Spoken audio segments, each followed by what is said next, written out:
En la fase superior de la sociedad comunista, dijo Karl Marx, correrán a chorro lleno los manantiales de la riqueza colectiva. ¿Cuál fue la promesa que hizo el socialismo?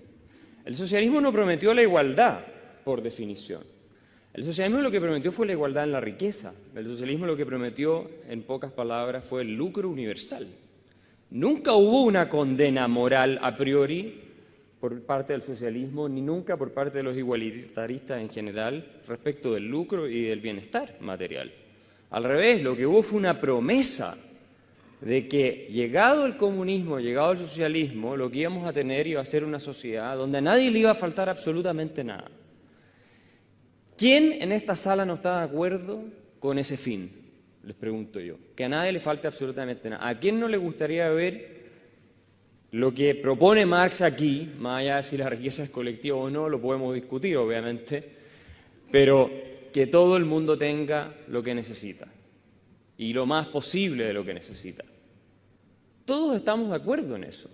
Yo creo que el problema no es eso. El problema está en los métodos de cómo logramos ese objetivo. Y los métodos que propuso o el socialismo los conocemos en sus resultados. Obviamente produjeron lucro, pero produjeron otro tipo de lucro. Joseph Stalin, por poner un ejemplo, uno de los seguidores, obviamente, de la fórmula socialista propuesta por Marx, según la revista Time, es el quinto hombre más rico de la historia de la humanidad. De la historia de la humanidad. Fidel Castro, que sigue siendo muy admirado en toda América Latina y en el mundo, en esta foto está en una visita en la Unión Soviética. El cuadro de fondo es Karl Marx, frente a él está sentado Khrushchev, y él tiene dos Rolex puestos en su muñeca izquierda, uno para ver la hora de Cuba, otro para ver la hora en la Unión Soviética. Dos Rolex a falta de uno. Según la revista Forbes, ha acumulado un patrimonio de más de 900 millones de dólares. Este es el hijo de Fidel Castro hijo, actualmente un alto funcionario del régimen cubano, en una fiesta con la Paris Hilton y la Naomi Campbell, difícilmente discutiendo lo que es el materialismo dialéctico y el historicismo revolucionario.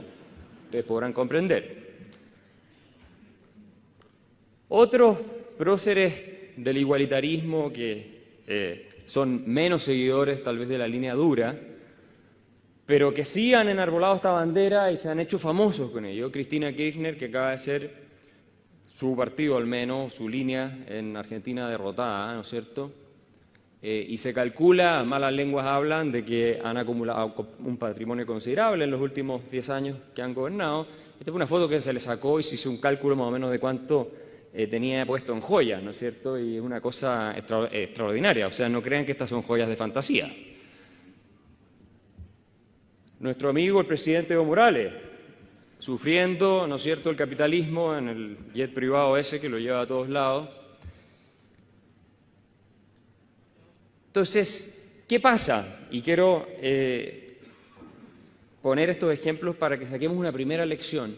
Siempre que se plantea una ética revolucionaria se va a requerir de una nueva élite que suplante a la anterior.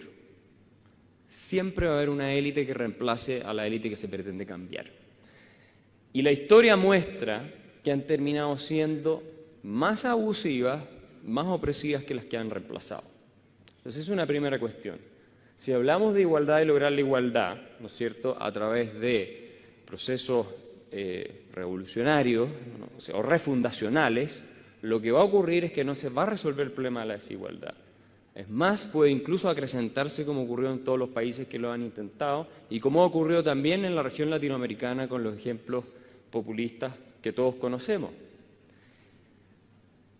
¿Cuál es el problema de fondo? Y aquí quiero ir a la segunda lección que podemos sacar de la historia y, sobre todo, de la filosofía igualitarista. Es la condena del lucro individual. Eso es lo que molestaba a Marx, porque pensaba que solamente puede existir un beneficio, ¿no es cierto? El empresario solo se puede beneficiar en la medida en que perjudica a otro. El capitalista vive del trabajo ajeno y adquiere su cultura a costa del otro. Como la fuente del valor para Marx estaba únicamente en el trabajo, entonces la única manera de obtener utilidades, ¿verdad?, era haciendo trabajar al proletario horas que no le remuneraba. Y con eso iba acumulando su capital. Obviamente esto a la larga iba a terminar por hacer colapsar el sistema.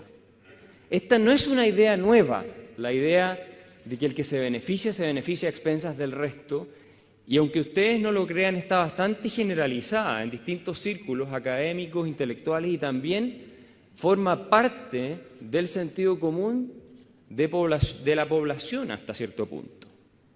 Y es algo contra lo que tenemos que combatir. Acompáñenme un poco en un viaje a través de la historia de las ideas. Este es el pensador francés Michel de Montaigne, siglo XVI, muy influyente, extremadamente influyente en todo el pensamiento occidental. Y esto es lo que se conoce como el dogma de Montaigne. Ningún provecho ni ventaja se alcanza sin perjuicio de los demás, por lo que debemos condenar como ilegítima toda suerte de ganancia. O sea, Montaigne pensaba, y con esto reflejaba un cierto espíritu de la época, que es imposible beneficiarse, enriquecerse si uno no está haciendo trampa, si uno no está en el fondo perjudicando a los demás. O sea, es un juego de suma cero. Lo que uno gana, el otro lo pierde. Es imposible, si uno cree, ¿no es cierto?, en la igualdad, defender la desigualdad o justificarla de cualquier punto de vista si es el resultado del perjuicio de otro. Si uno piensa que es un juego de suma cero, la desigualdad siempre va a ser algo inmoral por definición.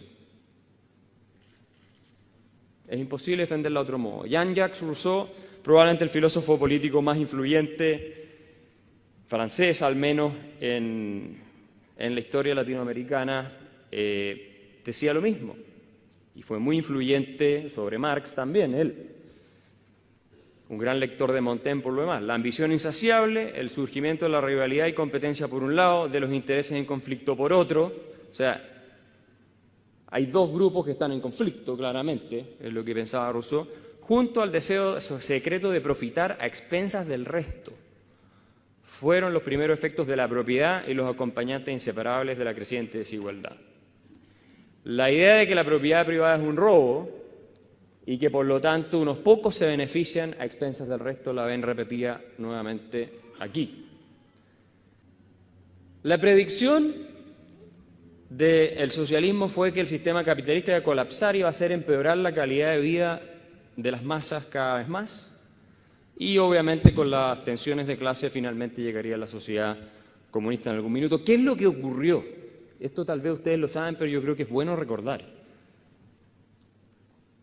Bueno, primero esta es la imagen un poco que hay, ¿no es cierto?, instalada, de lo que consiste el sistema. Pero ¿qué es lo que ocurrió? Aquí ustedes tienen un gráfico que les refleja de la mejor manera lo que ocurre sobre todo desde la Revolución Industrial en adelante. Está desde el año 1000 hasta prácticamente nuestra época. Teníamos una situación de igualdad en el mundo, de mucha igualdad. Igualdad en la miseria, pero igualdad a fin de cuentas.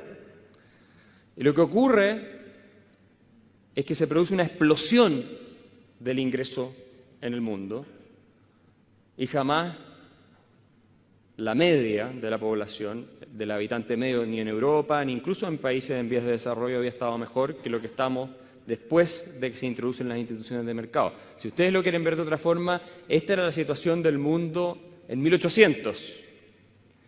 El eje vertical es las expectativas de vida, el eje horizontal, ingreso per cápita. Mientras más arriba están estas pelotitas que representan países de distintas regiones, más alta es la expectativa de vida, mientras más a la derecha, más alto es el ingreso per cápita.